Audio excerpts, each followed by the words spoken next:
Good evening. I am just off to bed. It's been a really long day.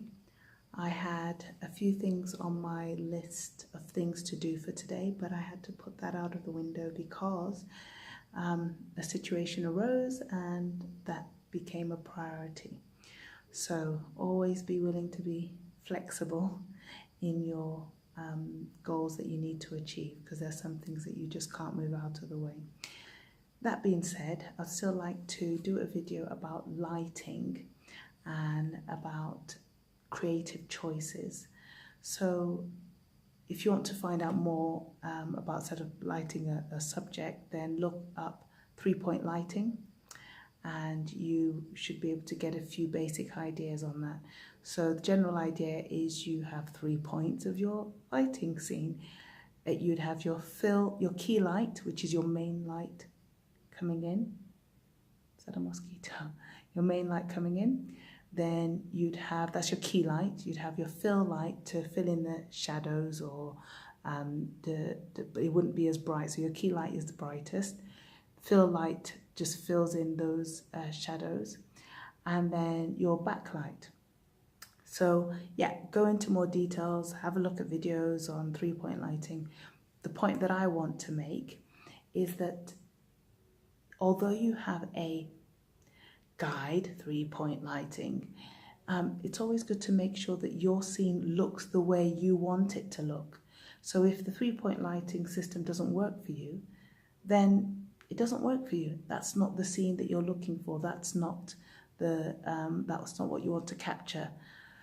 Switch it up and be confident in that. Once you've made your decision, once you've seen what you want to achieve, then throw the rule book out of the window. I'll give you an example. For season 1 of Let's Cook, we had the judges table, the contestants who were waiting for their feedback, who were speaking to the judges. So they were in front of the judges table. Now, I chose to have the contestants and the contestants behind them, so the contestant being judged and the contestants behind them in view. So generally, what you would have is you'd have the person in the frame, and if they're looking towards this way, you give them enough looking space, or if they're walking this way, you give them enough space in front of them so that the audience can tell that they're looking at something, rather than putting them on the edge of the screen and then they're looking out this way, just right on the edge of the screen, or they're walking this way and then the camera's sort of following them like that. Generally, they would be here and then the camera's following them and they're walking along as the camera's following them. So I chose to break the rule because I wanted to be able to capture the reaction of the contestants behind them. And there were some little things that we were able to get on camera if you're very keen sort of watcher, and you can see the reactions, people laughing in the background. There was one scene when a contestant was calming themselves down, and as the other one was being judged, they were like, they did this sort of, Chinese chi movements, which was quite nice to see. So, someone watching that's sort of thinking, oh, in film school, they told us, you have to give them looking space. You have to put it in this way. That looks odd. The camera's not in the right place. Well, actually, I've made the creative choice because there's other things that I want to capture. It's the same with exposure, for example.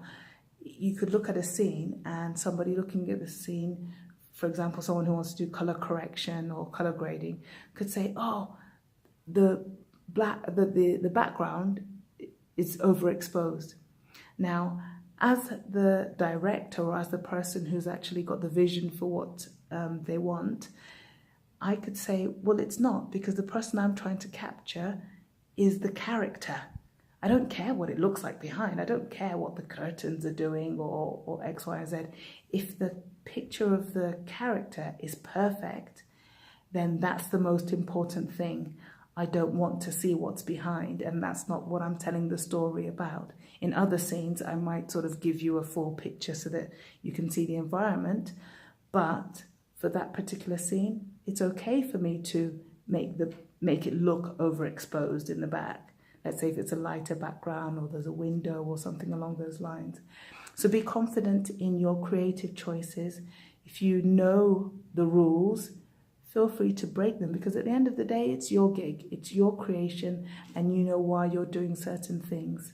As long as you can explain it and justify it, and it's creatively what you've envisaged and what you are trying to achieve, then go ahead. What's the big deal? So yeah, bit of encouragement there with lighting, and the other thing with lighting as well is, depending on where you are, the scene changes. So I'm right here now. I've got a light here, which is I will tell you what brand it is. What is it? It's a Neewer. There you go. A Neewer light. It's got yellow and, oh, come on, focus. It's got yellow and white light, I think it's called, yeah, white light, which is adjustable. And if I'm stood here, for example, and then I turn, that's totally different, isn't it? And then if I turn again, that's totally different. And then this light creates an effect. And then if I turn again, totally different. Yet I'm actually stood in the same spot, but just twisting around 360. So be aware of that as well, that if your characters are moving, although you might set it up initially when you start shooting, if that character moves even just slightly, that could change the whole scene. So be aware of lighting. Thank you. Take care. Enjoy your learning when you go off to look at 3-point lighting, and always remember, it's your gig, it's your scene. If you're creating something and you have control over it, of course, then feel free to make sure that you achieve the end goal. If you've been asked to do work for somebody else, then make sure you follow their vision. So find out exactly what it is that they're looking for, the type of lighting that they want, whether they want bright and sort of a light scene, or whether they want something quite mysterious and a bit hidden. So they might want to create some shadows. You might have to use some filters or put things in place to make things look awkward or interesting. Then, yeah, you have to work with the scenes that you are asked to create. But enjoy creating out there, and see you next time.